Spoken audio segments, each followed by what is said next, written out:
आज बड़े गौरव का दिन है, बड़े गर्व का दिन है क्योंकि हिंदुस्तान में हमारे नन्हे नौनिहाल यानी कि बच्चों के लिए वैक्सीनेशन के महाअभियान की शुरुआत हो गई है। और हिंदुस्तान के दिल मध्य प्रदेश की बात करें और मध्य प्रदेश के दिल इंदौर की बात करें तो इंदौर भी इसमें अग्रणी भूमिका निभा रहा है। और इंदौर जिला प्रशासन की निगरानी में आज स्कूलों सहित तमाम 1000 केंद्रों पर जो है बच्चों के वैक्सीनेशन महाअभियान का आगाज हुआ है।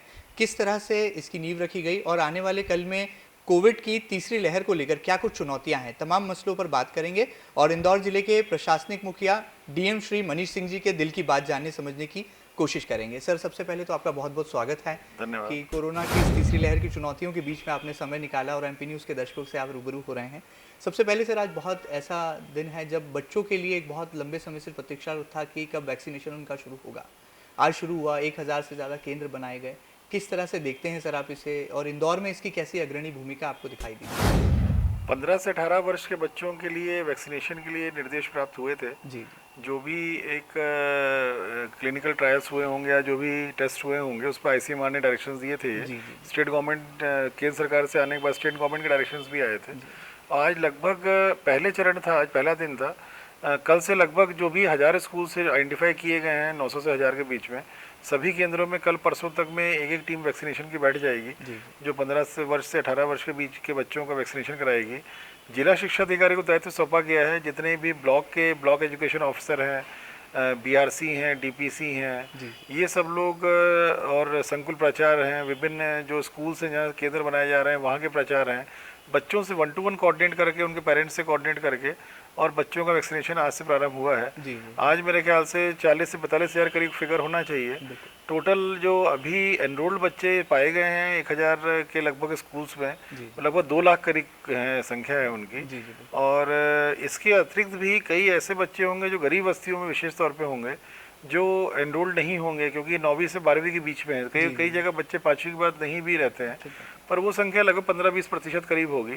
उसके लिए हम लोग पहले आंगनबाड़ी पे भी कुछ दिनों के बाद शुरू करेंगे कि आंगनबाड़ी केंद्र जो गरीब बस्तियों में ही रहती है वहाँ पर भी ऐसे बच्चों को आइडेंटिफाई करके और उनका भी टीकाकरण हम लोग कराएंगे। तो आज से अच्छा शुरू हुआ है, उत्साह दिखा है बच्चों में, पेरेंट्स में उत्साह दिखा है और आज से एक अच्छा प्रारंभ हुआ है इसमें। बहुत खुशी की बात है कि बच्चों ने भी उत्साह दिखाया, स्कूलों के बाहर कतारें लगी और एक उत्साह का जो वातावरण है, इंदौर की जैसी तासीर है, हर क्षेत्र में नंबर 1 आना हो, चाहे स्वच्छता की बात हो, वैक्सीनेशन की बात हो, पहला डोज हो, दूसरा डोज हो, और अब बच्चों की बारी आ गई। तो ऐसे में बहुत खुशी की बात है। और सर, हम चाहेंगे कि किस तरह से आप अपील भी करें तमाम अभिभावकों को, क्योंकि अभी भी ऐसा लगता है कि कुछ अभिभावक मन में उनके जिज्ञासाएं हैं, प्रश्न हैं, वैक्सीन जब उनके बच्चे को लगे तो किस तरह से आप एक निडरता का वातावरण निर्मित? मैं सभी हमारे जो इंदौर जिले के अभिभावकों को, पेरेंट्स जितने भी हैं बच्चों के जो 15 वर्ष से 18 वर्ष के बीच के हैं, उनसे ये अपील करूंगा कि जब ये वैक्सीनेशन प्रारंभ हुआ था पिछले वर्ष, तब शुरुआत में भी थोड़ा लोगों में झिझक थी कि वैक्सीनेशन के बाद क्या होगा। पर आज जो नतीजे देखने को मिल रहे हैं, डबल डोज वैक्सीनेशन जिनको लग चुकी है, और आज जो ओमिक्रॉन वायरस एक थर्ड वेव के रूप में आ रहा है शहरों में, उसमें जिनको 2 डोज लग चुकी हैं, चाहे वो उनको ओमिक्रॉन से इफेक्ट हो रहे हों लोग, कुछ लोग अभी भी डेल्टा वायरस से पुराना उससे इफेक्ट हो रहे हैं, पर वैक्सीनेशन की वजह से बहुत बड़ा प्रोटेक्शन लोगों को मिला हुआ है। अधिकांश लोग एसिम्प्टोमेटिक है, सिम्टम्स नहीं आ रहे हैं उनको, या उनका हॉस्पिटलाइजेशन नहीं हो रहा है। तो जो रिजल्ट्स मिल रहे हैं वैक्सीनेशन के वो बहुत ही लाभप्रद हैं। और वैक्सीनेशन होने का मतलब ये रहता है कि वो आपको हॉस्पिटलाइजेशन से बचाएगा और किसी मॉर्टेलिटी से बचाएगा वो। तो ये सब देखते हुए बच्चों का लगाना बहुत ज़रूरी है। अगर क्लिनिकल ट्रायल्स के बाद ये एक्सपर्ट्स ने निर्णय लिया है कि 15 से 18 वर्ष के बच्चों को ये वैक्सीन लग सकती हैं, तो उसमें देर नहीं करनी चाहिए। बस स्कूल्स में सुविधाएं दी गई हैं बच्चों के लिए, आप लोग बच्चे भी जा सकते हैं, पेरेंट्स भी साथ में जा सकते हैं। और कोवैक्सीन जो लगाई जा रही है इसलिए लगाई जा रही है कि 28 दिन के बाद उसका सेकंड डोज रिपीट हो जाएगा, ताकि ये वेव का जो चल रहा है जल्दी उनको सेकंड डोज बच्चों को लग जाएगी, एक सुरक्षा कवच उनको बन जाएगा। तो ये सभी को लगाना चाहिए। 15 से 18 वर्ष के बच्चों के पेरेंट्स को भी चिंता करके अपने बच्चों को लगवाना चाहिए। बहुत बड़ी बात है, आप भी जागरूक बने और आगे समाज में ऐसी जागृति को फैलाएं। ऐसी उम्मीदें और ऐसी अपील जो है इंदौर जिला प्रशासन भी करता है। सर, आगे बढ़ते हैं। आज हमने देखा कि इंदौर में एक नया नारा बुलंद हुआ, हर इंदौरी होगा अब झोलाधारी। किस तरह से ये कॉन्सेप्ट से तैयार किया, और जब आज हमने देखा मीडिया के कैमरों ने भी इस बात को रिकॉर्ड किया कि आप खुद ही दर्जी बन गए, टेलर बन के आपने एक झोले को तैयार किया, और जब वो झोला समाज में धीरे धीरे अब कहा जा रहा है कि संप्रेषित होकर हर इंदौरी के पास होगा, सर इसका मूल भाव क्या है? और आपको लगता है ये जो संरचना आपने तैयार की है, इससे आने वाला कल इंदौर पूरे भारत देश में एक अनुपम संदेश भी देगा? स्वच्छता के बाद जो है हम झोला जो है लेकर के निकलेंगे जब, तो एक स्वच्छता के साथ एक साफ सोच का, साफ इरादे का भी जो है हम संदेश संप्रेषित कर पाएंगे। नगर निगम द्वारा जो ये मैं हूँ झोलाधारी इंदौर जो ये कंसेप्ट पे एक चलाया जा रहा है, इसमें बहुत अच्छा अभियान है ये और निरंतर चल रहा है ये। इसका मूल भाव जो है वो पॉलिथीन मुक्त इंदौर बनाना है। बड़ी बात है। इसके पीछे सोच ये है कि अब केंद्र सरकार ने 75 माइक्रोन से जो पतली जितनी भी पॉलिथीन है उसको बैन कर दिया है। पहले 50 माइक्रोन से पतली पॉलिथीन को बैन किया गया था, अब 75 माइक्रोन हो गया है। उसमें जो पतली पॉलिथीन रहती है ये कई बार रिसाइकल होकर बनती है। ये जो आज अगर आप देख रहे हैं कि जो हाट बाज़ार में या किराने की दुकानों में या दूध ले जाते हैं लोग पॉलिथीन में, या चाय ले जाते हैं पॉलिथीन में, ये सब वो पतली पॉलिथीन है जो 2-2, 3-3 बार रिसाइकल्ड होकर पॉलिथीन बनाई गई है। जब पॉलिथीन की बार बार रिसाइकलिंग होती है तो उस पॉलिथीन के चारों तरफ एक ऐसा जहरीला पदार्थ चिपका रहता है उसमें जो कार्सिनोजेनिक इफेक्ट होता है, मतलब कैंसरस रहता है वो। और उसमें अगर आप सब्जी रख करके ले जाएंगे, उसमें अनाज रख के ले जाएंगे, उसमें दूध का परिवहन अगर होगा, या उसमें चाय की, जैसे कई जगह चाय पॉलिथीन में पैक करके दे देते हैं चाय वाले, और बाद में जाके फिर वो कप में डाली जाती है, उसमें चाय में मिक्स हो जाता है वो कार्सिनोजेनिक जो उसमें एक केमिकल्स रहते हैं। तो ये स्वास्थ्य के लिए बहुत ही खतरनाक हैं, ये बहुत ही जहरीले हैं, बहुत खतरनाक हैं। कैंसर जैसी एक खतरनाक बीमारियां इससे होती हैं। तो इस तरह के पॉलिथीन से बचना समाज के लिए बहुत ज़रूरी है, आम जनता के लिए बहुत ज़रूरी है, क्योंकि आम जनता निर्दोष रहती है। तो मैं हूँ झोलाधारी इंदौर का मतलब ही ये है कि एक पॉलिथीन मुक्त इंदौर के जो अभियान है उसका एक पार्ट है ये। और इसमें नगर निगम जो बड़े डीलर्स हैं, जो ट्रांसपोर्टर्स हैं, जो ये प्रतिबंधित पॉलिथीन लाके यहाँ बेचते हैं, उन पर भी कार्रवाई करता रहता है समय समय पर अगर जनता में जागरूकता आएगी कि मैं झोला लेके चलें, हमें सब्जी खरीदनी है, अनाज खरीदना है, कुछ भी खरीदना है, हम झोले का उपयोग करें, पॉलिथीन का उपयोग ना करें। तो एक तो सप्लाई साइड में नगर निगम डीलर्स और ट्रांसपोर्टर्स पे कार्रवाई कर रहा है, किंतु पब्लिक से अगर डिमांड साइड में कमी आएगी तो नेचुरल वे में ये शहर जो है वो पॉलिथीन मुक्त होगा। तो डिमांड साइड को कम करने के लिए लोगों को मोटिवेट कर रहा है नगर निगम इंदौर कि मैं हूँ झोलाधारी इंदौर, मतलब मैं झोला लेके चलूँ और उसमें संभाल लूँ, पॉलिथीन का उपयोग नहीं करूँगा मैं। तो मैं इसके लिए बधाई देता हूँ नगर निगम की टीम को और सम्मानित जनप्रतिनिधिगणों को भी बधाई देता हूँ जो सब इस सब कार्यक्रमों में शामिल होते हैं, जनता को आह्वान करते हैं। जैसे आज भी माननीय सांसद जी गए थे, हाडिया जी हमारे गए थे, हमारे MIC मेंबर दिलीप शर्मा जी थे, सुधीर जड़गे जी थे, अजय नरुका जी थे। तो जो हमारे पूर्व के हमारे जो प्रतिनिधिगण थे इसके नगर निगम के, वो भी उपस्थित थे, वर्तमान सांसद जी और विधायक जी भी उपस्थित थे। तो जनप्रतिनिधिगण भी जो इसमें बढ़ चढ़ के हिस्सा ले रहे हैं, जनता से कनेक्ट चूँकि जनप्रतिनिधिगणों का रहता है, तो उससे एक जागरूकता की एक लहर सी अगर चल जाती है तो अपने आप डिमांड साइड कम होगा, तो अपने आप जो सप्लाई साइड हम लोग कंट्रोल करने का प्रयास कर रहे हैं पर कभी कभी उसे चोरी छुपे आ जाता है, वो अपने आप रेस्ट्रिक्ट हो जाएगा। फिर सर आज हमने देखा कि जनप्रतिनिधियों के साथ आप भी सिलाई मशीन पर हाथ आजमा रहे थे, किस तरह से उस एक्सपीरियंस को देखते हैं? उस पूरे कार्यक्रम का एक पार्ट था एक्चुअली, वहाँ बहुत सारे सिलाई मशीन पे एक तरह बेसिकली वो भी एक जागरूकता का एक पार्ट था कि बहुत सारी महिलाएं झोला बना रही थी। और जब कार्यक्रम हो गया तो उस समय जितने लोग भी मंच पे थे सभी से अपेक्षा की थी नगर निगम ने कि वो लोग भी जाएं और सिलाई करें झोला का। तो ये भी जागरूकता का बेसिकली पार्ट है। तो हम लोग जो बैठे थे वहाँ पर कि झोला सिल रहे हैं हम लोग, वो भी एक शहर में सांसद जी ने झोला सिला, हमारे संभागीय कमिश्नर साहब पवन शर्मा जी उन्होंने सिलाई मशीन में बैठे, अन्य जनप्रतिनिधिगण भी बैठे इसमें। तो एक वो एक संदेश था, बिल्कुल ठीक, झोला उपयोग करें और पॉलिथीन से दूर हों।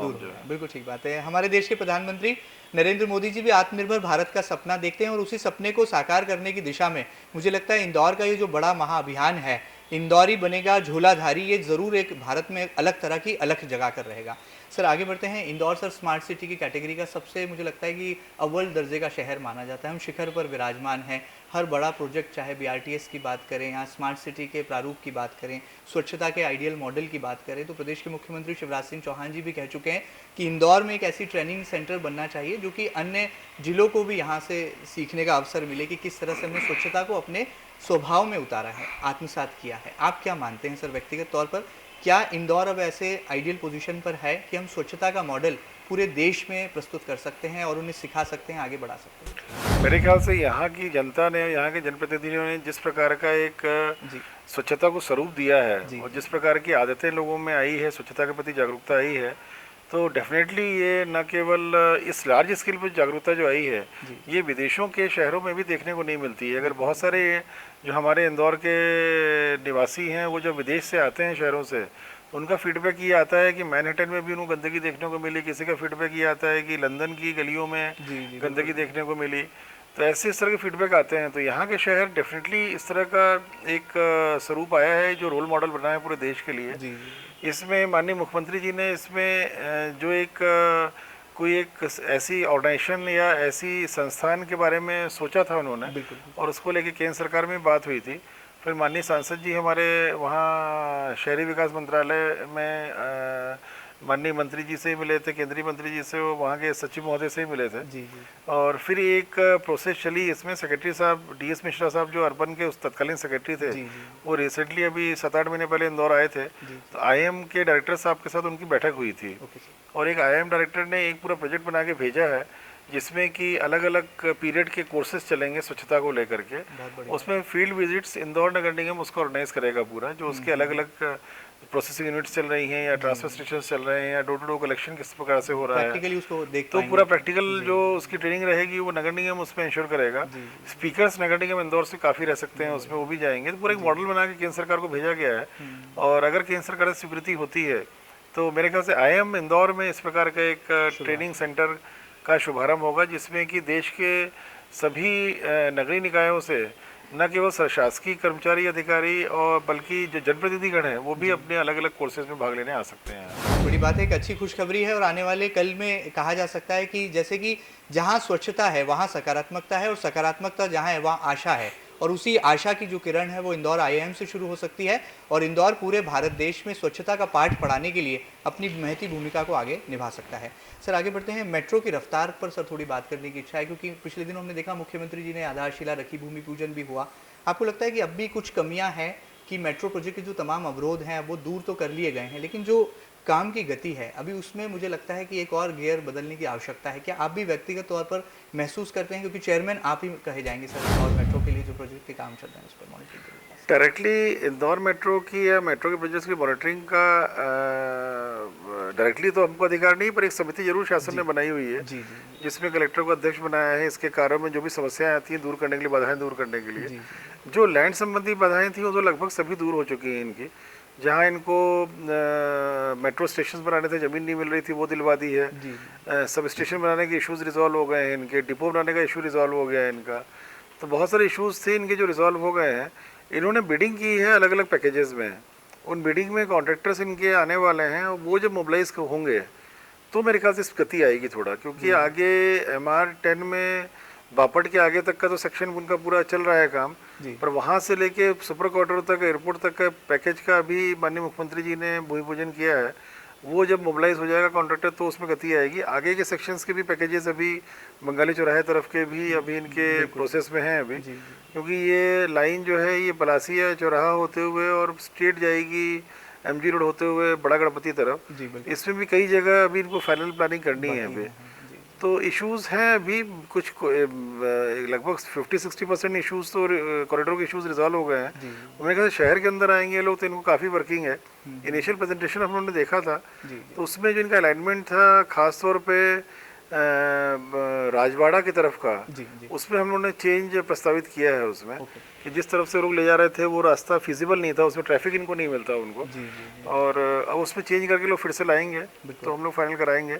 पर इसमें वर्किंग पूरा जो मेट्रो रेल कॉरपोरेशन के टीम है वो पूरा भोपाल में जो मेनली टीम है वहाँ के अधिकारी पूरा मॉनिटर कर रहे हैं, वो देख रहे हैं। कंसल्टेंट्स की एक टीम इंदौर में है, वो काम करते हैं उसमें, और मेरे ख्याल से आने वाले समय में गति थोड़ा बढ़ेगी, क्योंकि बात सही है कि इंदौर में एक जनरल परसेप्शन ये है कि मेट्रो का रेल थोड़ा धीरे चल रहा है काम जो है, इंदौर भोपाल का थोड़ा फास्ट चल रहा है। मुझे लगता है अब धीरे धीरे गति आएगी उसमें। चलिए बड़ी बात है, कछुआ चाल अब खत्म होगी और एक रफ्तार जो है इंदौर के मेट्रो प्रोजेक्ट को मिलने वाली है, ऐसा कुछ कहना है इंदौर जिले के प्रशासनिक कप्तान श्री मनीष सिंह जी का। सर, जिला प्रशासन की हमने कई सालों में बहुत अलग अलग भूमिकाएं देखी हैं, लेकिन इन दिनों सर हम एक ऐसा संवेदनशील पहलू भी देख रहे हैं और उसे अनुभव भी कर रहे हैं। उसकी अनुभूति मुझे लगता है समाज के हर वर्ग को भी हो रही है। पिछले दिनों हमने देखा सर कि कुछ ऐसी महिलाएं, कुछ ऐसी बेटियां जिन्होंने आपके समक्ष आकर गुहार लगाई। एक के पिता जो है कैंसर से पीड़ित थे और उनके मकान पर किराएदार ने कब्जा कर लिया। एक और ऐसा ही प्रकरण सामने आया जिसमें एक बुजुर्ग महिला को, बुजुर्ग दंपति को जो है आपने इंसाफ दिलवाया और उनके अधिकार का मकान जो कि किराएदार ना तो किराया चुका रहा था, ना उनके साथ इंसाफ कर रहा था, उसमें आपने महती भूमिका निभाई। कैसे सर ये प्रकरण आपके संज्ञान में आए और कब आपको लगा कि अब आपको यहाँ पर जो है प्रशासनिक मुखिया और कलेक्टर होने के नाते एक ये धर्म निभाना ज़रूरी है, इंसानियत का धर्म जिसे कहा जाता है? देखिए, मकान मालिक किराएदार के जो विवाद चलते हैं, ये बड़े बहुत पहले से चले आ रहे हैं। ये समहाउ जो नियम बने हुए हैं वो मकान मालिक को तत्काल रिलीफ नहीं देते हैं। जी जी। गलत भी है ये, क्योंकि अगर मकान मालिक ने किसी किराए पे दिया है तो कुछ विश्वास पे दिए देते हैं वो, और विश्वास टूटता है और किराएदार ना पैसा दे ना उसके बाद मकान खाली करे, तो ऐसी स्थिति में मकान मालिक पजल्ड हो जाता है, परेशान हो जाता है। ऐसे बहुत सारे केसेस होंगे। जी जी। एसडीएम्स को ये अधिकार है बेदखली अधिनियम में, और वृद्ध माता पिता वृद्ध पोषण एक नियम अलग से बना हुआ है वृद्धों को लेकर के। उसमें अधिकार है जिसमें इनका जो अर्निंग है, जिनका डे टू डे लाइवलीहुड है, वो इस तरह के मकानों पे टिकी हुई है। अगर कि मकान आवश्यक है उनके रहने के लिए पॉइंट ऑफ व्यू से, या उनके दैनंदिनी खर्चों को मीट आउट करने के लिए किराए के आधार पर, ऐसी स्थिति में हम लोग इंटरवीन कर सकते हैं। बेदखली अधिनियम में न केवल वृद्धों के लिए है बल्कि विधवा महिलाओं को रिलीफ देने का है, उसमें रिटायर्ड गवर्नमेंट ऑफिसर्स को रिलीफ देने का है, आर्मी के पैरामिलिट्री फोर्सेस के लोग जो हैं उनके अगर मकानों पे कब्जा अवैध रूप से हो जाता है उसको रिलीफ देने का है। तो इस तरह का रिलीफ देने के प्रोविजंस अलग से आउट ऑफ मिले हुए हैं एसडीएम्स को। उन अधिकारों को प्रयोग करके हम लोगों ने ये प्रयास किया है कि जितने भी ऐसे परेशान बुजुर्ग हैं जो जिनकी संपत्ति कई लोगों ने हड़पी है, पहली प्राथमिकता में ऐसी संपत्तियों को हम लोग खाली करा रहे हैं जिसमें कि सामने वाले लोग बाहुबली के रूप में जाने जाते हैं। कि उनके संपर्क हैं समाज में, और चूंकि एक वृद्ध आदमी है या बुजुर्ग है, वो कमज़ोर है, असहाय है, उसके बच्चे, कुछ एक केसेस ऐसे भी थे जिसमें कि बच्चे बाहर रह रहे हैं या इंदौर में नहीं है, देश के बाहर रह रहे हैं, या मध्य प्रदेश या इंदौर के बाहर कहीं रह रहे हैं बच्चे। ऐसे में कुछ केसेस अभी चल भी रहे हैं इस तरह के, जिसमें कि सुनवाई की प्रोसीजर पूरी फॉलो होती है, उसके बाद फिर एसडीएम के ऑर्डर्स होते हैं। तो ऐसे जो भी केस होंगे इसमें एसडीएम को डायरेक्शंस दिए गए हैं कि वो रिलीफ दें इसमें, और जो भी न्यायालयीन कार्रवाई है उसमें दोनों पक्ष सुन करके, और उसमें मेन मुख्य मुद्दा यही देखना होता है कि जो बुजुर्ग व्यक्ति है उसका स्वामित्व का है कि नहीं है, वो उसमें कोई विवाद तो नहीं है। कुछ केसेस ऐसे भी आए जिसमें कि पारिवारिक विवाद था, उसमें हम लोग नहीं पड़े। उसमें पारिवारिक डिस्प्यूट जहाँ था उसमें यथासंभव अवॉइड किया उसको, कि वहाँ पर हम लोग उसको फोर्सिबली कुछ करें। पर जहाँ ऐसे थे कि अननोन व्यक्ति ने किराए पे लिया हुआ है, वो व्यक्ति बुजुर्गों का एक असहायपन का फ़ायदा उठा करके और किराया भी नहीं दे रहा है और मकान भी खाली नहीं करा रहा है, ऐसे लोगों पे सख्ती की हम लोगों ने, और ऐसी सख्ती अभी आगे भी जारी रहेगी, केसेस और भी आएंगे अभी। जी सर, ऐसे कितने प्रकरण अब तक जिनका समाधान आपने दिया? क्योंकि दो कहानियां तो मीडिया ने समाज तक पहुंचाई, देश तक पहुंचाई, जो हमने देखी है कैंसर, मेरे ख्याल से 4 या 5 केसेस हम लोगों ने किया होगा। पर इसकी आड़ में बहुत सारे केसेस जो हमको मालूम पड़े हैं, वो जो बॉर्डर लाइन केसेस थे, वो सिरोज भी गए बगैर हम लोग इंटरवीन हुए, केवल इसलिए कि हम शिकायत करेंगे, शिकायत होगी यहाँ पर, और उसके आधार पे बुजुर्गों को न्याय मिला। और लगभग 4-5 केसेस अभी और चल रहे हैं इस प्रकार के। तो जो भी ऐसे केसेस हैं, जेन्युइन केसेस हैं, जिसमें लगता है उसको केस रजिस्टर करके हम लोग की कार्रवाई कर रहे हैं उसमें। बड़ी बात है। शास्त्रों में भी कहा गया है कि भयहीन प्रीत नहीं होती, और शायद यही भय जो है प्रशासन ने दिखाया। तो जो तमाम ऐसे बाहुबली कब्जेधारी थे, अब वो जो हैं अपनी सही जगहों पर हैं, और ऐसे कई बुजुर्ग दंपतियों को जो है इंदौर जिला प्रशासन की पहल से जो है एक बड़ा इंसाफ, एक बड़ी राहत मिली है। सर आगे बढ़ते हैं। हमने देखा है कि नदियों के शुद्धिकरण को लेकर आपका हमेशा से संकल्प रहा है। इंदौर की प्राचीन कान्ह नदी की चाहे हम बात कर लें, और वर्तमान में जब हम स्वच्छता के इतने बड़े शिखर पर विराजमान हैं, तो जो हमारे इंडस्ट्रियल सेक्टर्स हैं, खासतौर पर सांवेर हुआ, पीथमपुर का से जुड़ा जो इलाका है, जो यहाँ पर औद्योगिक इकाइयाँ हैं, देखने में आया कि नदियों में गंदा पानी जा रहा था। वायु प्रदूषण पर नकेल तो कसना ही है, लेकिन जल प्रदूषण भी हो रहा था। सर, इसको लेकर आपने कैसे एक एक्शन प्लान बनाया, और आपकी कड़क कार्रवाई के बाद आपको लगता है कि अब धीरे धीरे इसमें कमी आएगी? इसमें जो पॉल्यूशन यहाँ पर कान्ह नदी के पानी में हो रहा था, जहाँ तक 2 तरह के पॉल्यूशन थे पहले इसमें, आज से अगर 2-2.5 साल पहले की बात करें, एक तो जो सीवेज का वाटर था जो बिना ट्रीटमेंट के कान नदी में बहता हुआ शिप्रा नदी में मिल रहा था, एक वो था। और दूसरा जो था वो इंडस्ट्रियल पॉल्यूशन था, जो बहुत ज़्यादा संख्या में, अभी हम लोगों ने जब वर्किंग करना शुरू की तो ये पाया कि काफ़ी बड़ी मात्रा में इंडस्ट्रियल पॉल्यूशन भी जा रहा है। नगर निगम ने जो पिछले 1.5 साल में 2 साल में मेहनत की, कुछ कार्य पिछले 4-5 सालों में के अंदर में हुए, क्योंकि वाटर प्लस जो हुआ है ये लगातार कार्य करने का नतीजा है कि 1.5 साल में इंटेंसिव वर्क करके नगर निगम ने सारे को जोड़ करके नेटवर्क को और वाटर प्लस हासिल किया। इसमें सीवेज सिस्टम को पूरा जोड़ करके ट्रीटमेंट प्लांट तक नगर निगम लाया और वहाँ से ट्रीटमेंट के उपरांत ही पानी जा रहा है वाटर बॉडी में।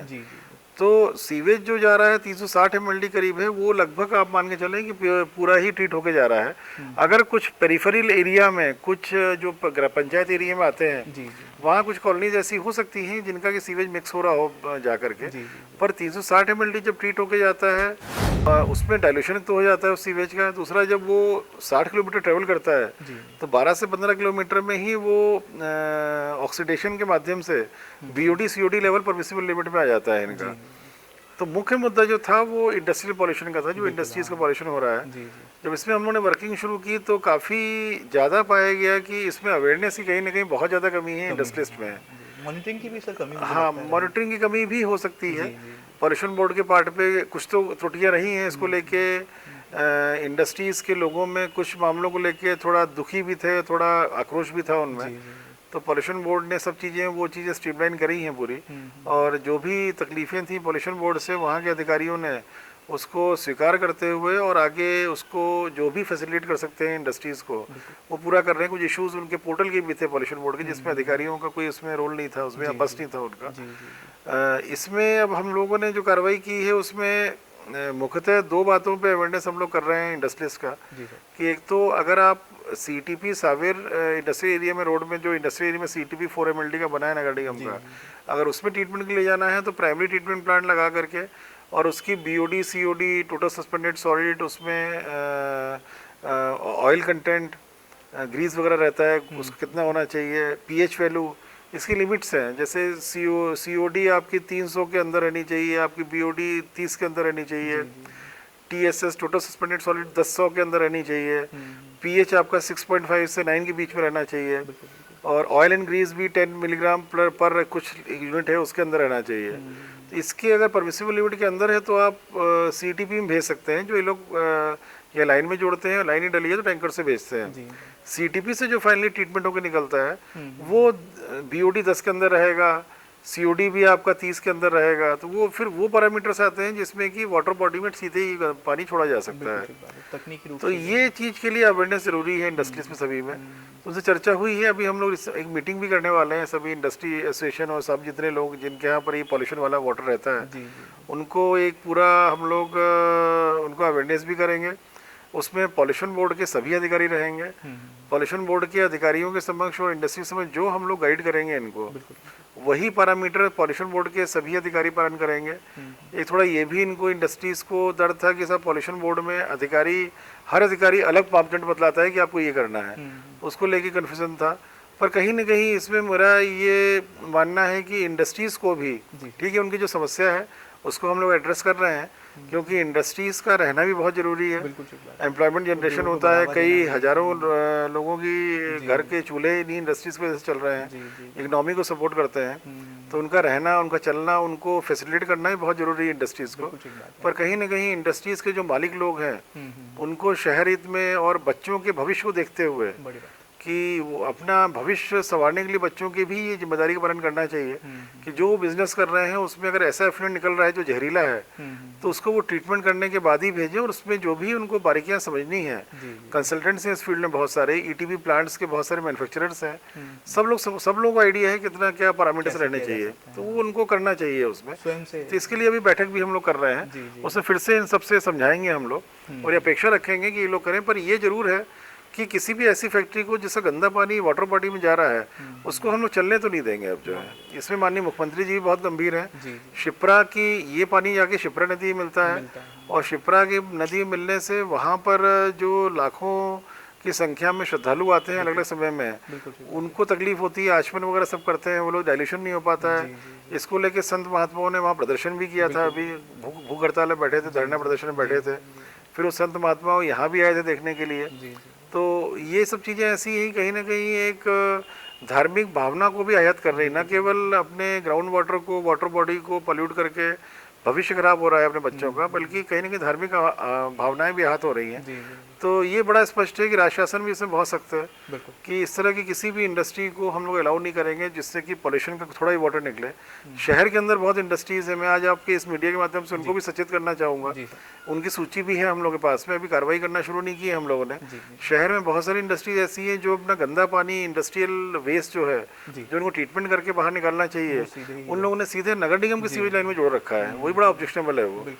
तो वो आइडेंटिफाइड है हम लोगों की। पहले हम लोग अभी नरवर नाले या भोरासला नाले या कुमेड़ी तरफ कर रहे हैं या ग्रामीण क्षेत्रों में कर रहे हैं। इसके बाद शहर की भी ऐसी इंडस्ट्रीज के विरुद्ध कार्रवाई की जाएगी। तो अभी समय है सबके पास में, ईटीपी प्लांट का ऑर्डर करके और आप उसके पैरामीटर्स के बारे में जानकारी ले लीजिए और उसको उस तरह से सभी लोग पालन कर लेंगे तो असुविधा उन्हीं को नहीं होगी। इसमें बहुत बड़ी बात है, उद्योगपति हो जाएं सावधान, क्योंकि यदि वो वायु प्रदूषण करेंगे, जल प्रदूषण को बढ़ावा देंगे, तो आने वाले दिनों में जिला प्रशासन के अनुशासन का डंडा यानी कि कार्रवाई का सामना भी उन्हें करना पड़ सकता है। और मुझे व्यक्तिगत तौर पर भी लगता है कि पर्यावरण के साथ किसी भी तरह का खिलवाड़ किसी भी उद्योगपति को नहीं करना चाहिए और तमाम नियमों को जो है मद्देनजर रखते हुए अपनी औद्योगिक इकाई को आगे बढ़ाना चाहिए।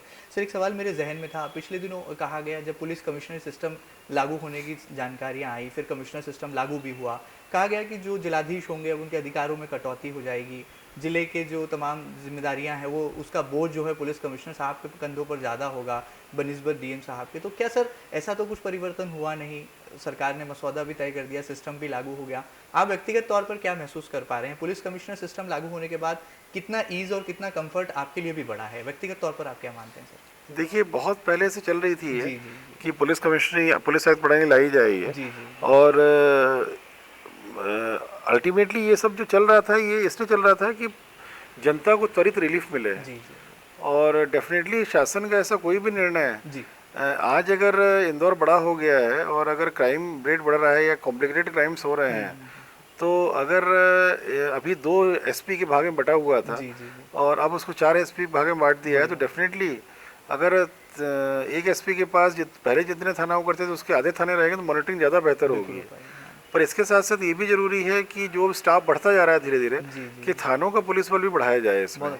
क्योंकि थानों का पुलिस बल बढ़ाने से ही जब उनकी गश्त होगी, प्रॉपर मॉनिटरिंग होगी, क्राइम के इन्वेस्टिगेशन में उनकी जरूरत पड़ती है, regular law and order maintenance की जरूरत पड़ती है, तो उससे जनता को और ज़्यादा रिलीफ मिलेगा। जो भी ऐसी व्यवस्था है जिसमें कि जनता को रिलीफ मिले, आजकल हम लोग भी वही कर रहे थे, जनता के लिए काम कर रहे हैं, पुलिस भी जनता के लिए काम कर रही है। और मेरे ख्याल से इंदौर में पुलिस में और प्रशासन में और सभी विभागों में एक बहुत अच्छा समन्वय है। यहाँ पर सभी विभाग जितने भी हैं इंदौर में, सबके जो HODs हैं उनके बीच में समन्वय बहुत अच्छा है। और मेरे ख्याल से समन्वय जब अच्छा रहता है, पहले भी हम लोग वही करते थे जो पुलिस बोलती थी।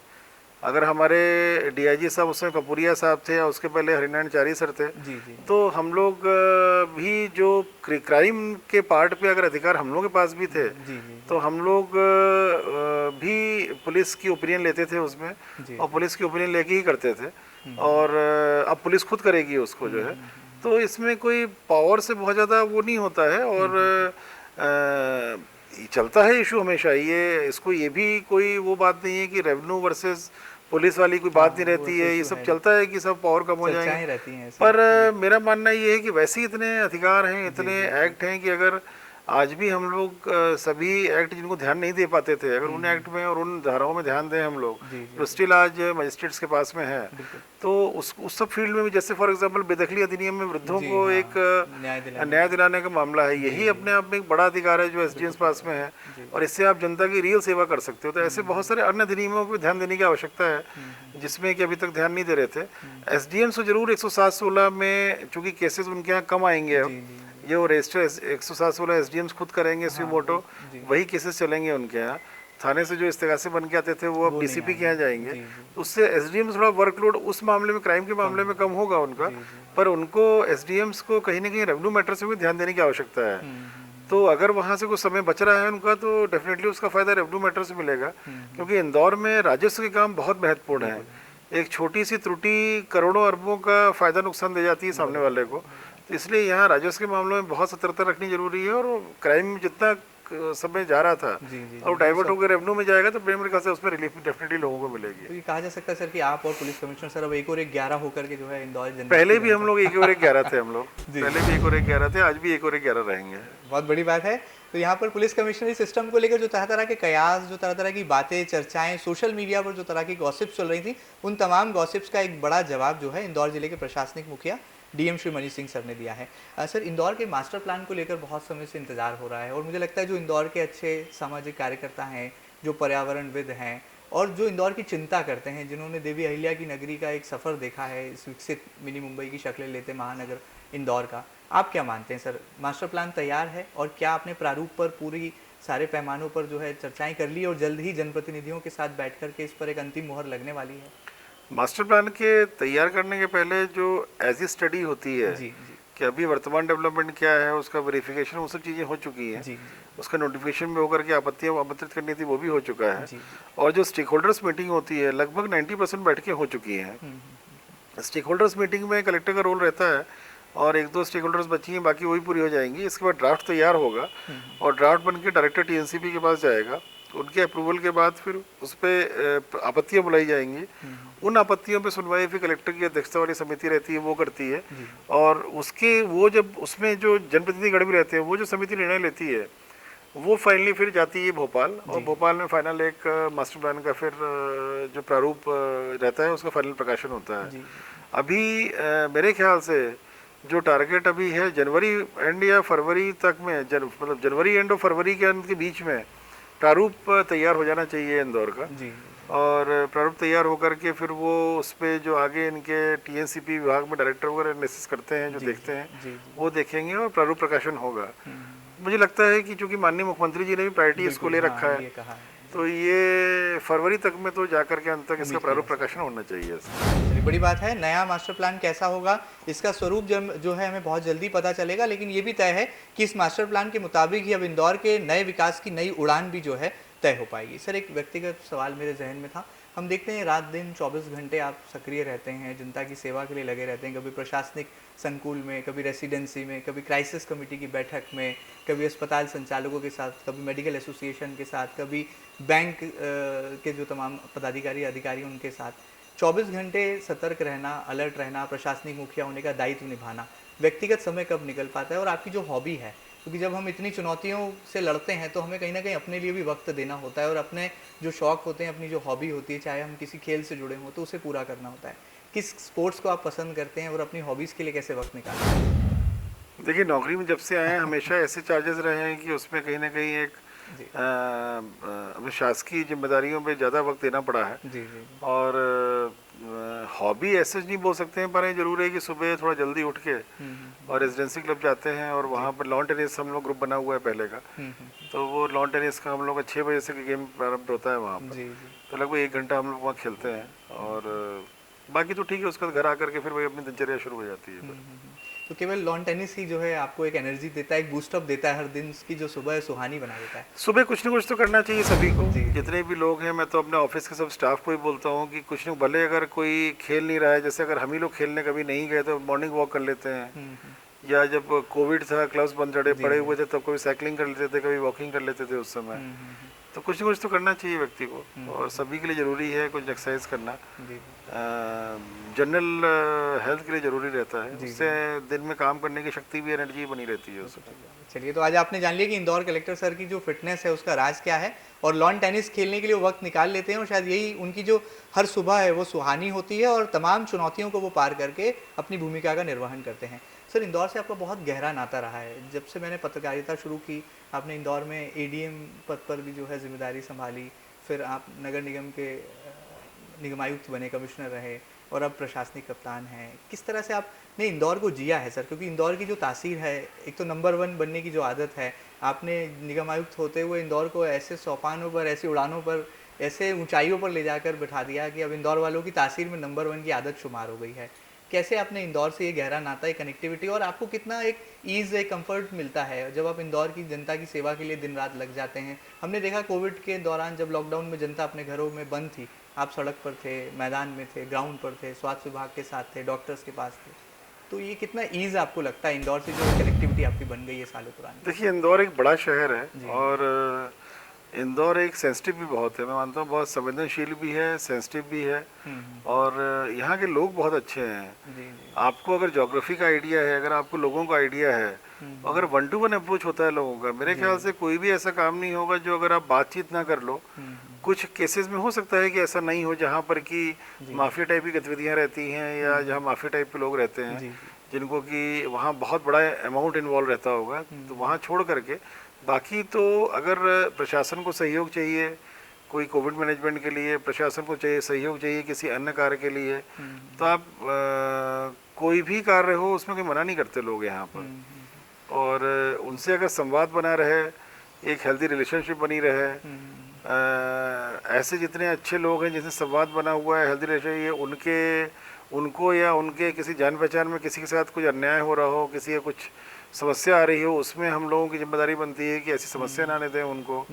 तो अगर एक हेल्दी रिलेशनशिप लोगों से बनी हुई है, जनता से बनी हुई है, और यहाँ के प्रमुख लोगों को आप जानते हैं जो सामाजिक वर्ग में काम कर रहे हैं या जो अच्छे उसमें आते हैं, जिनको समाज की परवाह रहती है या समाज के लिए काम करते हैं, क्योंकि इंदौर में ऐसे बहुत लोग हैं जो समाज के लिए कार्य करना चाहते हैं। मेरे ख्याल से जितना प्रतिशत इंदौर में होगा उतना किसी भी शहर में नहीं होगा कि जो लोग सामाजिक सेवा को अपना धर्म मानते हैं। तो ये बड़ी संख्या है ये। तो अगर ये सब लोगों से संवाद अगर आपका हो रहा है, संपर्क बना हुआ है और वो आपके कहने पे समाज की मदद कर रहे हैं, आप उनको चिंता करके उनका ध्यान रख रहे हैं आप जो है, तो डेफिनेटली मेरे ख्याल से एक हेल्दी रिलेशनशिप बनती है प्रशासन और आम जनता के बीच में। और जो नीडी लोग, यहाँ की जनता जो है, जितने भी जागरूक नागरिक हैं, यहाँ पर जो लोअर मिडिल क्लास है उसके प्रति बहुत संवेदनशील है। जी बिल्कुल।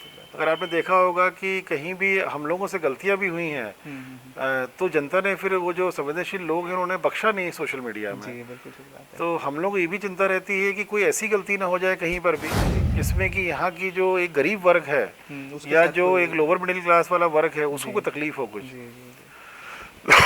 तो मैं तो कई चीज़ें मैंने सीखी हैं यहाँ पर, अभी भी सीख रहा हूँ मैं, जो यहाँ के समाज की जो एक्सपेक्टेशन रहती है ऑफिसर्स के प्रति, और समाज हर अधिकारी को बहुत क्लोजली ऑब्जर्व करता है। ये मेरे ख्याल से ये भी मैंने यहाँ समझा है कि यहाँ की जो जनता है बहुत, मैंने बोला सेंसिटिव बहुत है, तो उस सेंसिटिविटी के साथ साथ बहुत कीन ऑब्जर्वेशन भी रहता है उसका अधिकारियों के लिए कि किस अधिकारी की क्या सोच है, कौन अधिकारी क्या काम कर रहा है। ये सब चीज़ों पे भी अधिकारियों को समझ में नहीं आता होगा, पर मैं अपने सभी सबॉर्डिनेट को समझाता हूँ कि यहाँ पर अगर आप जनता की मदद कर रहे हैं और एक पॉजिटिव वे में जनता के साथ काम कर रहे हैं तो पूरा शहर आपके साथ खड़ा है। तो ये सब चीज़ें हैं जो बहुत कटे, पर हाँ ये शहर सेंसिटिव बहुत है, बहुत सतर्कता से काम करने की आवश्यकता रहती है शहर में। और अच्छे काम में अप्रिशिएशन भी बहुत अप्रिशिएट करता है शहरी है, पर अगर आपसे गलती हुई तो माफ़ भी नहीं करता है शहरी। दोनों चीज़ें मैंने देखी हैं शहर में। बहुत बड़ी बात है। इंदौर का जो अपनापन है, इंदौर की जो जिंदा दिली है, यही मुझे लगता है कि किसी भी प्रशासनिक अफसर को जाबाज अफसर बनाने तक का सफ़र भी तय कराती है, और वो प्रशासनिक दक्षता के साथ कैसे अपने कर्तव्य का निर्वहन करे, ये सीख और ये पाठ भी जो है इंदौर ही सिखलाता है। सर एक सवाल और मेरे जहन में था कि हमने देखा आपकी केमिस्ट्री सर हर किसी से बहुत अच्छी मैच हो जाती है। अगर हम जनप्रतिनिधियों के बीच देखें तो आपका सामंजस्य और तालमेल बहुत खूबसूरत होता है। कोई कठोर फैसला भी लेना होता है कोविड काल में, तब भी आप ले पाते हैं। राजनीतिक दृष्टिकोण से भी हम देखते हैं तो एक बैलेंस, एक संतुलन का जो है समन्वय का वातावरण प्रशासन के साथ दिखता है। ताई, भाई साहब, सबके साथ तालमेल, ऐसा कौन सा जादू है सर आपके पास, ये केमिस्ट्री कैसे मैच कर लेते हैं? देखिए, मतलब ऐसी कोई बात नहीं है, आपको ना हर वर्ग की, अगर जनप्रतिनिधिगण हैं जी सर, तो उनकी शक्ति को भी अल्टीमेटली आप जो काम कर रहे हैं, अगर आप समाज हित में काम कर रहे हैं, समाज के लिए महत्वपूर्ण है कोई काम, तो जनप्रतिनिधि भी वो काम करना चाहेगा। ऐसी मीडिया है, जैसे मीडिया की शक्ति भी बहुत रहती है। अगर मीडिया भी कन्विंस है कि जो आप काम कर रहे हो जनता के लिए ठीक है, मीडिया बेसिकली जनता के भावनाओं का प्रतिबिंब है। वो जो जनता में चलेगा मीडिया उसको रिफ्लेक्ट करती है हमेशा, और जनता की भावनाओं के साथ ही चलती। कोई भी मीडिया ऐसी नहीं होगी जो जनता की भावनाओं के अगेंस्ट में वो कोई चीज़ छापे, वो जनता की भावनाओं के अनुसार ही रहता है। तो मीडिया की शक्ति को भी कई बार ऐसा होता है कि अपन लॉन्ग टर्म प्लानिंग के तहत कुछ काम करते हैं जो तत्कालिक तौर पे जनता को समझ में नहीं आता है, पर अगर मीडिया के समझदार लोग हैं जो समझ रहे हैं कि ये लॉन्ग टर्म जनता के लिए महत्वपूर्ण है, और जनप्रतिनिधिगण भी समझ रहे हैं कि लॉन्ग टर्म जनता के लिए महत्वपूर्ण ही है, और वो लोग सब एक हो जाते हैं अगर, तो फिर वो ताकत से आप बड़े काम शहर में कर सकते हो जो लॉन्ग टर्म में जनता के लिए फ़ायदेमंद होता है।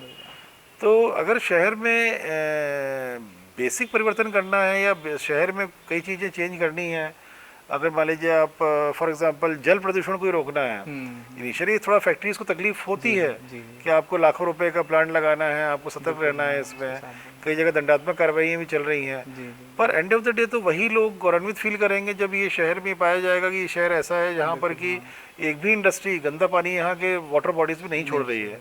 तो ये शहर का गर्व बढ़ाएगा, ये गौरव बढ़ाएगा, और तब वो वही इंडस्ट्रीज खुद को गौरवान्वित फील करेंगे। तो इसमें अगर ऐसी एक्टिविटीज़ में जनप्रतिनिधिगण अगर अपने साथ हो, ऐसी एक्टिविटीज़ में मीडिया साथ हो, तो मेरे ख्याल से बहुत जल्दी चीज़ें काम होता है, क्योंकि सब मिल के फिर कन्विंस करते हैं ऐसे लोगों को।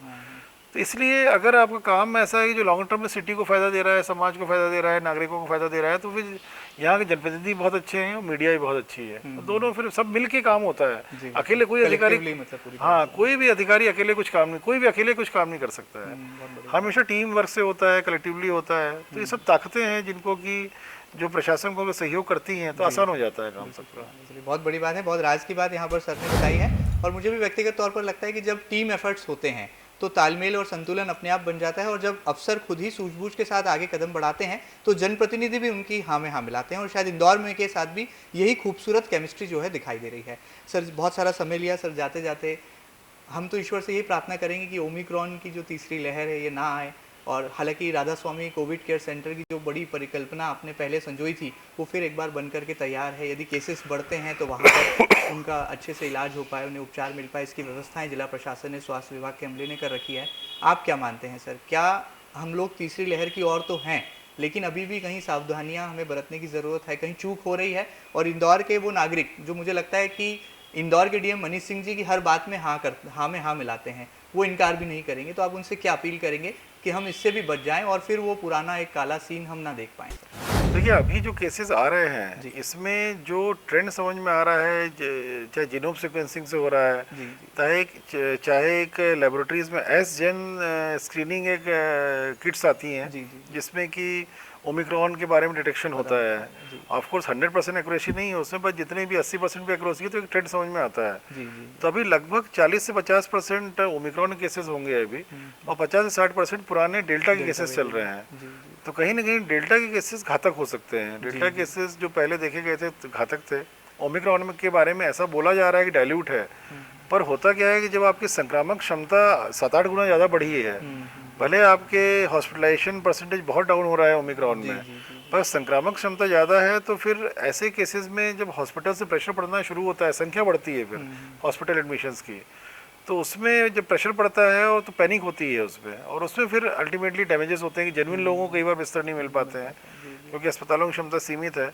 तो कहीं ना कहीं मेरा ये मानना है, एक तो ये गलत जो भ्रांति हो रही है कि ओमिक्रॉन बड़ा हल्का है और हल्के फुल्का सिम्टम्स से ख़त्म हो जाता है और लोगों में इस वजह से भय नहीं है, तो ये बहुत गलत बात है ये, और लोगों को भय रहना चाहिए, क्योंकि न केवल ओमिक्रॉन भी संक्रामक संख्या बहुत तेज होने से उसमें भी ऐसे पेशेंट जिनको हॉस्पिटलाइजेशन रिक्वायर्ड रहेगा उसकी संख्या ही बढ़ेगी, जब बहुत तेजी से बहुत ज़्यादा लोग, बड़ी संख्या आबादी अगर उसमें संक्रमित होगी। दूसरा ये भी है कि डेल्टा भी मौजूद है, अभी डेल्टा वायरस भी मौजूद है, तो डेल्टा वायरस अभी तो 50% ज़्यादा केसेस डेल्टा वायरस की हैं, तो डेल्टा भी तकलीफ दे सकता है लोगों को। ये जरूर बोलेंगे कि वैक्सीन की 2 डोजेस की वजह से चीज़ें डाइल्यूटेड हैं, बहुत उससे रिलीफ है लोगों को, किंतु फिर भी अगर किसी भी कोई भी ऐसा व्यक्ति जिसके कि इम्यून सिस्टम कॉम्प्रोमाइज्ड है, जो कोमॉर्बिड पेशेंट्स हैं या अन्य बीमारी चली आ रही लोगों को, ऐसे लोगों को बहुत सतर्कता रखनी जरूरी है। मास्क पहनना सभी को बहुत ज़रूरी है। आज अगर कोई एक हेल्दी व्यक्ति भी अगर मास्क नहीं पहन रहा है और उसके घर में किसी को ऐसा व्यक्ति है जो कोमॉर्बिड है, उससे उसको इन्फेक्शन लगने की पूरी संभावना रहती है। इसीलिए सभी को मास्क का उपयोग करना बहुत ज़रूरी है। अभी बड़े आयोजन नहीं होने चाहिए इस समय। ऑफकोर्स अभी शासन ने कोई निर्णय नहीं लिया है कि हम कोई आयोजन प्रतिबंध करेंगे, पर मेरे ख्याल से हर जगह हम लोगों को इंटरवीन भी नहीं करना चाहिए। शासन की सोच भी अभी ये होगी, जब तक ये चीज़ें चल रही हैं बिना कोई रेस्ट्रिक्शंस लगाए, बिना कोई एक्टिविटी बंद किए, क्योंकि हर चीज़ कहीं ना कहीं इकोनॉमी से जुड़ी हुई है। अगर बड़े आयोजन भी बंद किए जाते हैं या मिडिल साइज़ के आयोजन बंद किए जाते हैं तो वो भी कहीं ना कहीं इकोनॉमी में कुछ लोगों को प्रभावित करते हैं। पर लोगों को स्वेच्छा से ही बेहतर ये होगा कि सब चीज़ें बंद हों, उससे बेहतर है कि लोग खुद ही अपने आयोजनों की संख्या कम करें। शादी ब्याह हो रहे हैं, उसमें मेरा ये सजेशन है लोगों को, अभी कोई प्रतिबंध नहीं लगाया गया है, पर सजेशन है कि जिस तरह से केसेस बढ़ रहे हैं, अभी ये 10 तारीख तक मुझे लगता है काफ़ी केसेस बढ़ जाएंगे अभी। तो ऐसे में अगर आप इन्वाइट कर रहे हैं अभी, थोड़ा कम कर दें उसको, परिवार में शादी कर लें उसको, बड़े आयोजन जो हो रहे हैं वहाँ संख्या कम कर लें, कम की जा सकती है, बिल्कुल। और अगर संख्या बहुत बढ़ जाएगी तो समय भी लोग कम हो जाएंगे, अपने आप ही लोग आएंगे नहीं, फिर उसके बाद जो भी आयोजन हो भी रहे हैं उसमें लोग आएंगे नहीं। तो सतर्कता रखने की जरूरत है, ये सब चीज़ें। प्रशासन तैयार है सर? कोविड केयर सेंटर की आपने जो रूपरेखा रखी थी वो पूरी बन करके तैयार? कोविड केयर सेंटर्स हमारे लगभग सब तैयार हो गए हैं, 2500 कैपेसिटी है अलग अलग अगर देखा जाए तो।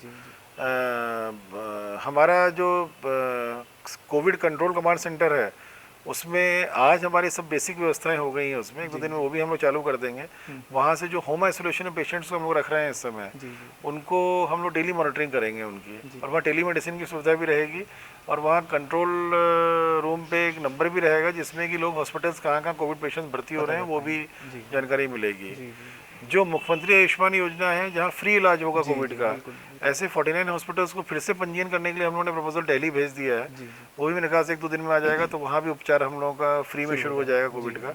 तो वो तैयारी भी हम लोगों ने कर रखी है। दवाइयों की जितनी स्टॉक है जो गवर्नमेंट ने एक्सपेक्टेड था, जो किया था, वो दवाइयों का सब स्टॉक आ गया है हम लोगों का। कुछ मीटिंग्स हम लोगों को जो प्राइवेट, आज हम लोगों ने IMA के साथ और पेडियाट्रिक एसोसिएशन के साथ में, नर्सिंग होम एसोसिएशन के साथ बैठक की थी। सांसद जी थे, हम तो डॉक्टर निशांत खरे थे उसमें, और उसमें भी हम लोगों को दवाइयों की सूची दी है डॉक्टर्स ने। उनके भी हम लोग होलसेल डीलर स्टॉकिस्ट को बुला के बात करेंगे कि दवाइयाँ कम ना पड़े। वो जो प्राइवेट डॉक्टर्स ने भी जो दिया है, जो ट्रीटमेंट में भी यूज़ में आ रही है कोविड के, तो ये जो प्रिकॉशन जितने भी रखने हैं वो रख लिए हैं। मेडिकल साइड में तो हम लोग की तैयारियां काफ़ी हैं। प्राइवेट हॉस्पिटल्स में 72 मेट्रिक टन के प्लांट्स हमारे ऑलमोस्ट सभी लग चुके हैं। 2-3 अस्पताल ही बचे थे, उनके भी प्रोसेस में हैं उनके। अस्पतालों ने बेड्स रिजर्व कर दिए हैं। अस्पतालों के स्टाफ की ट्रेनिंग हो गई है, जैसे बच्चों को अगर किस प्रकार से ट्रीट करना है, गर्भवती महिलाओं को किस प्रकार से ट्रीट करना है। गर्भवती महिलाओं को विशेष ध्यान रखा है, और डायलिसिस पेशेंट का ध्यान रखा है विशेष, कि जो पॉजिटिव गर्भवती महिलाएं या पॉजिटिव डायलिसिस पेशेंट्स होंगे उनका ट्रीटमेंट कहाँ होगा, या कोई पॉजिटिव अन्य बीमारियों के कोई लोग आते हैं तो उनका ट्रीटमेंट के पिछली बार इशूज़ आए थे, उनके लिए भी चिंता की जा रही है कि उनका भी कैसे इलाज होगा। इसको हम लोग नोटिफाई भी करेंगे आदेश निकाल के पूरा। तो मेडिकल साइड में पूरे तैयारियां हम लोग की लगभग हो चुकी हैं। प्रिवेंटिव साइड में हम लोग की कार्रवाइयों के साथ साथ जो स्पॉट फाइन वगैरह हो रहे हैं, मास्क लगाना, उसके साथ जनता को थोड़ा सतर्कता रखना जरूरी है। मास्क लगाना, भीड़ भाड़ क्षेत्रों में ना जाना, मार्केट अनावश्यक ना जाएं लोग घूमने के लिए इस समय। तो अभी कुछ ऐसे प्रिकॉशंस लोगों को रखना शुरू कर देना चाहिए, क्योंकि वेव तो आ रही है, 3rd वेव, और मेरे ख्याल से ये वायरस ऐसा है जिससे कोई नहीं बच सकता है। आएगा सभी के पास ही, किसी को इन्फेक्शन फील होगा, किसी को नहीं फील होगा, कोई बिना टेस्ट कराए और बिना उसको पता चलाए उसके थ्रू होकर निकल जाएगा, किसी को सिम्टम्स रहेंगे वो टेस्ट कराएगा।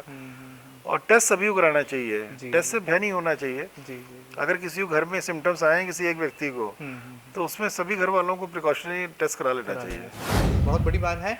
मुझे लगता है जहाँ जागरूकता है वहीं आने वाले कल का भविष्य का सुनहरा हमारा आयाम भी है, और शायद यही वजह है कि इंदौर एक ऐसा जागरूक शहर है जो कि सदैव से हर मामले में अग्रणी है। तो क्यों ना इस बार हम जागरूकता दिखाएं और कोविड से डरे नहीं, घबराएं नहीं, टेस्ट कराएं और सोशल डिस्टेंसिंग का पालन करें, मास्क अनिवार्य रूप से अपनी जीवन शैली का हिस्सा बनाएं। सर, जाते जाते बहुत संक्षिप्त में आपके दिल की बात इंदौर के दिल तक कैसे पहुंचाएंगे आप? बहुत संक्षिप्त में आपका संदेश। देखिए, अभी तो मैं एक ही बात बोलूँगा कि जान है तो जहान है, और इसमें हमको जो 3rd वेव आ रही है, इसमें प्रिकॉशन रखना बहुत ज़रूरी है।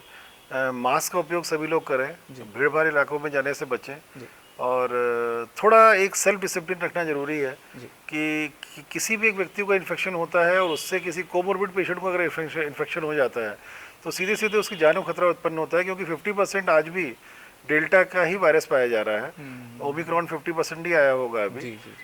तो प्रिकॉशन रखें। आज का संदेश तो मुख्यतः ये रहना चाहिए कि हम सब सुरक्षित रहें, पूरा शहर सुरक्षित रहे, हर नागरिक यहाँ का सुरक्षित रहे। बहुत बहुत शुक्रिया सर, आपने बहुत सारा समय दिया और इंदौर की जनता से आपने अपने दिल की बातों को जो है साझा किया। उम्मीद करते हैं कि सर के दिल की बातों को सुनकर, समझकर, देखकर आप भी आने वाले कल का एक बड़ा फैसला ले पाएंगे, और इंदौर जिला प्रशासन कैसे 24 घंटे 7 दिन केवल और केवल इंदौर जिले की जनता की सेवा के लिए काम करता है, कैसे तमाम अधिकारी अपनी भूमिका का निर्वहन करते हैं, और आने वाले दिनों में किस तरह से एक नए आयाम को, नए विकास की उड़ान को जो है भरने के लिए इंदौर तैयार है, ये भी हमारे साथ सर ने पूरा प्लान साझा किया। उम्मीद है एमपी न्यूज़ के दर्शकों को ये खास वार्तालाप पसंद आएगी। ताज़ा तरीन खबरों के लिए लगातार बने रहिएगा आपके अपने न्यूज़ चैनल एमपी न्यूज़ के साथ। फिलहाल दीजिए इजाज़त, नमस्कार।